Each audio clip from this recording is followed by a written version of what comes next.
Hi everyone, it's Kristen Redmond, and today we're going to go over those planetary aspects that are surrounding us and affecting us for this week, October 31st through November 5th.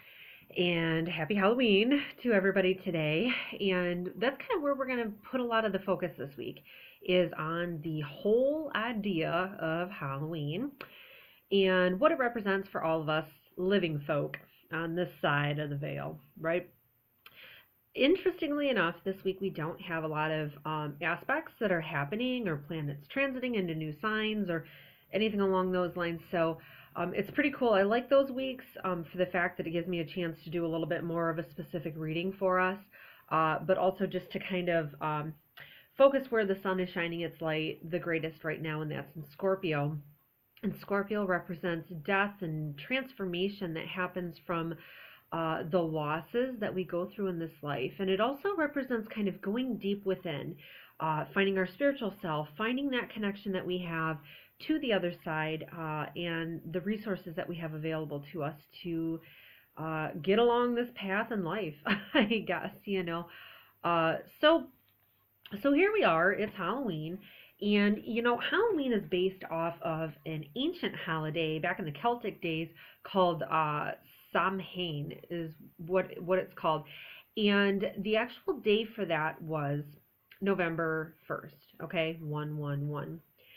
And the way that they uh, represented that is that, okay, so you have 111, that's a series of, here we go, let's do it this way, 3 ones, okay? It represents like the 3 pillars of connection when it comes to the divine, right? We've got you in the middle, okay?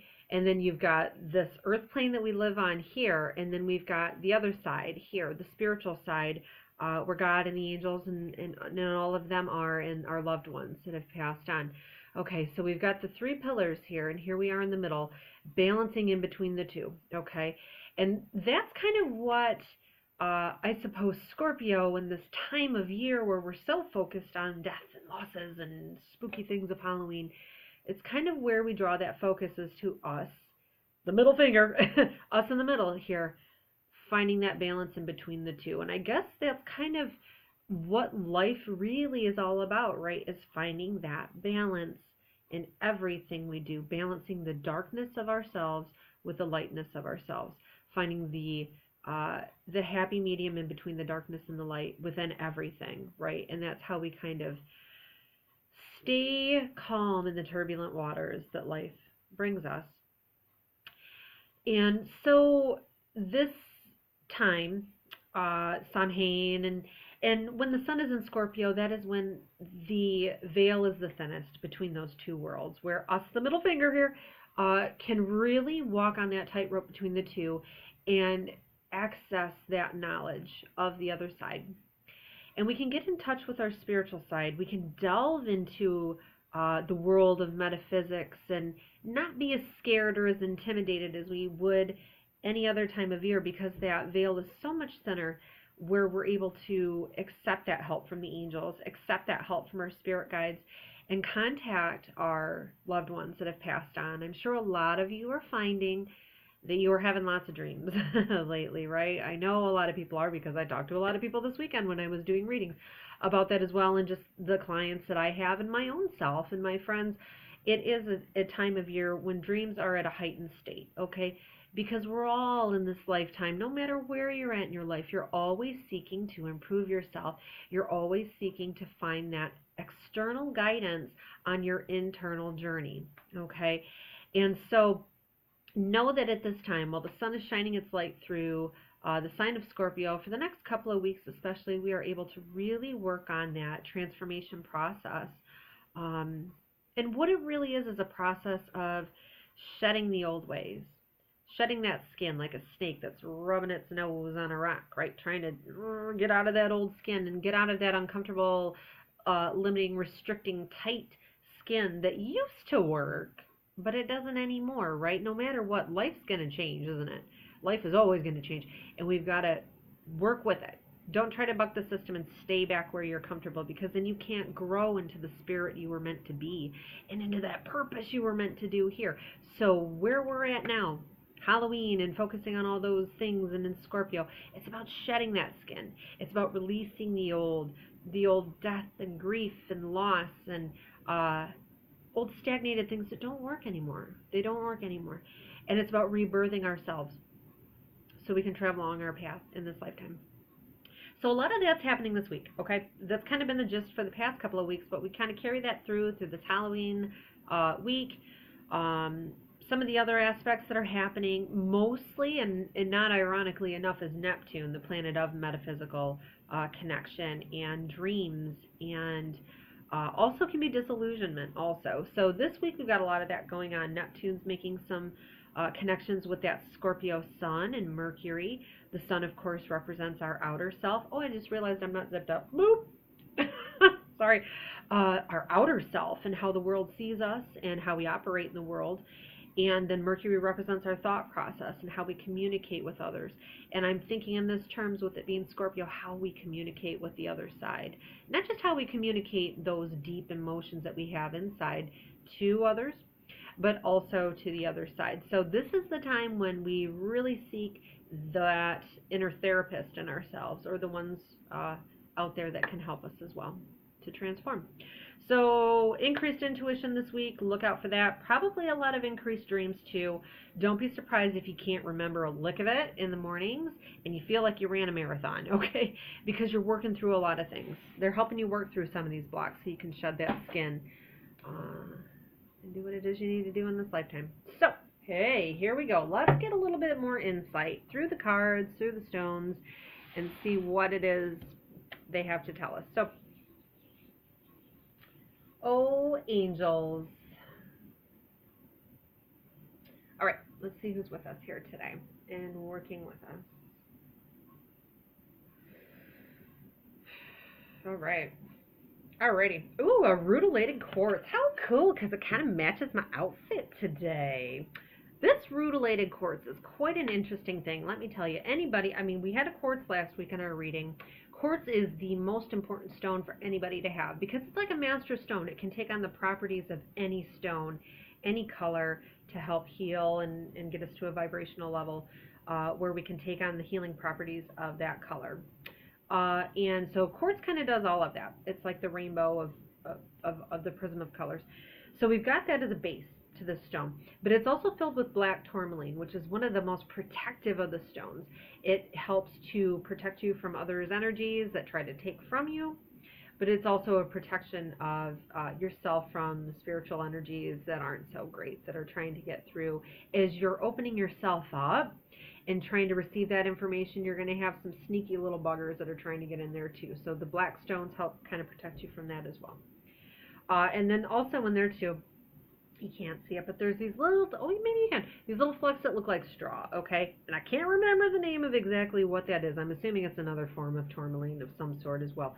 But that in there as well, they form like a straw-like weave, okay? So anytime you have a rutilated quartz, this is one of those stones that is very good for healing any type of broken bone, pains that you have, arthritis, things along those lines. It's an amazing stone for healing on all various levels, from emotional to spiritual to especially physical, okay? And I see that kind of where I'm looking at. Golly, man, I'm just getting this like crazy today. They told me to wear the black and white today, and this stone is black and white. My socks are black and white that I got going on. I wanted to do black and white makeup. I think they're really going with this theme, and it is. It's about balancing. This is what they told me, literally, as I was writing this. It's about understanding the darkness and the knowledge of light. That makes zero sense how I have this written. Hold on.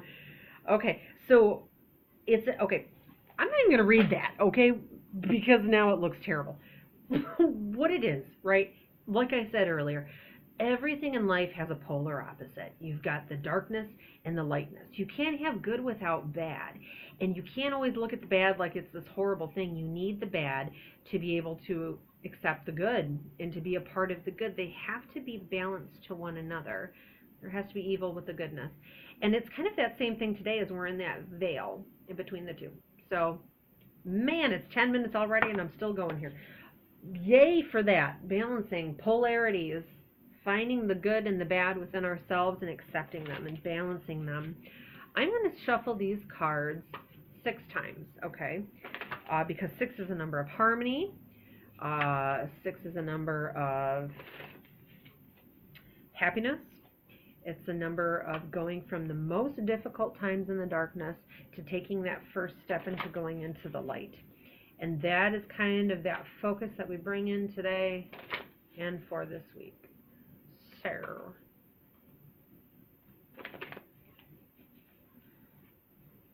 one more. All right. So this week we have got the Page of Earth that is coming through. This is a card of any kind of page that you have come through is a messenger, okay? This is a messenger of earthly matters. So this is going to have to do with anything that has to do with physical resources, your money, your health, your body, and also mental health too, okay? We're going to go along those lines too. So when this card comes through, it's good news about these financial matters, these health matters, these things along those lines. And it also indicates something about wanting to study a new area, kind of wanting to go beyond and starting to challenge yourself a little bit more, kind of going beyond where you've been limited, kind of like that snake rubbing its nose on the rock, trying to bust out of its old skin. That's what this card represents, is taking that step to move on in the physical realm here to do what it is you need to do, okay? So obviously they're coming through, telling us, yes, open yourself to those little ideas of new areas to study this week as that comes on, because it'll bring you good things. Let's pull a chakra card too with that a little bit more to see exactly what it is they want us to focus that study on or focus that insight on. I'm going to do this guy 6 times too. So I'm going to say this one's 4, because I get yapping and I lose my train of thought in where I am counting. Where do you want us to focus here? I feel like there's an angel too in that card. Let me do this 2 more times, because they're kind of yapping in my head. They're saying 70 things at once. Okay, so it's, wow, what a surprise, growth. A lot about the heart center, a lot of green. I had a feeling there was going to be green here today. Green is about the heart center, right? Growth. Focusing on our personal growth, just like I said, with all of this, right? It's all about that process of just opening up to it. Just listen to your intuition, man. Total, yay! I knew there was going to be an archangel card. Look at that. Archangel Metatron, okay? He's that angel. I love this. Look at this. The black and the white horses. That's what it is. It's about those polarities. If you want to move forward, that's the gist of this card. Oh my goodness. I love this reading today. With the black and the white. If you want to move forward in this life, right? If you feel like you're stuck in the mud and nothing changes, right? You have to go within, listen to that internal guidance, right? If you want to grow, if you want to change, if you want something new, you have to go outside of yourself and get into the darker aspects of yourself to understand what's way back here in the subconscious that I keep repressing, huh? What is it I need to learn about myself? What is it that I want to change? I don't like looking at all these dark things and admitting these failures, admitting these relationships that don't work anymore, admitting that my job that I've been working so hard on, or this business I've been building for so many years, really is ultimately setting me back further than helping me to move ahead in my life, because this is what this card is about, an Archangel Metatron. He's the angel that helps clear our chakras, and he helps us get in contact with that intuition that helps us really go through these dark levels to understand what needs to be changed. So he's around this week, right? Helping us to grow, bringing us news, okay? He's bringing us a message, because remember, this is a messenger card. Keep an eye out for that, and I really feel it's going to be coming in dreams this week for everybody, okay? So I think this week, let's balance that black and that white, the goodness with the darkness, and accepting the two, right? Just like Samhain, just like that holiday. It is. You've got the darkness of the world that we can't see, the lightness of this life that we are in, and then us in the middle, and we're trying to find that balance. Okay, let's all work on that this week, asking Archangel Metatron to come in, help guide us, and then lead us on the path. All right, everybody have a wonderful and happy Halloween. Goodbye.